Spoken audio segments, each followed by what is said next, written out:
One very hot July day brought her life and her sanity crashing down when two policemen went to her job and asked to see her. They very kindly said they needed to take her to Augusta Memorial Hospital to be with her daughter Ellen, who was having a problem. It only took a few minutes to get there, and it was then the policeman and Ellen broke the dreadful news to her.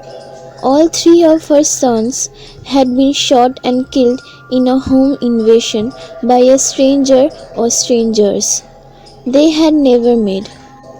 No one had been identified or apprehended yet.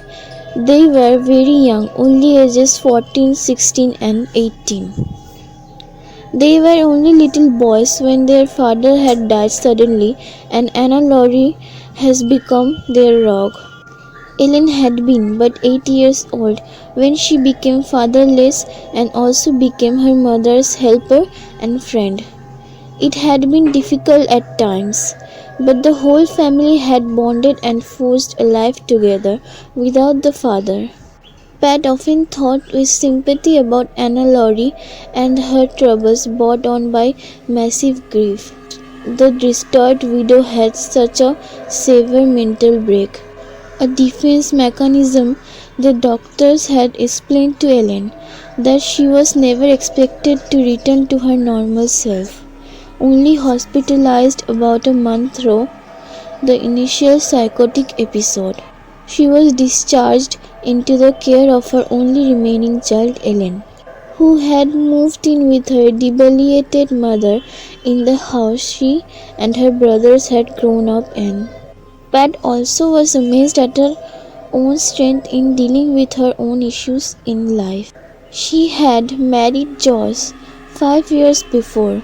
They met at Augusta Memorial Hospital where Pat was working on the psych ward and Josh was an ICU nurse. He was 1 year older than her. They had a good courtship and married the same year they met. She had landed a better paying job at Augusta Psychiatric Institute and Josh stayed with his ICU job at AMH. Things had always gone well for the new couple until an old colleague at AMH told Pat that Josh was too big a flirt for her not to say something. She apologetically explained that Josh appeared to have a girlfriend he met at work and doing a poor job at hiding it.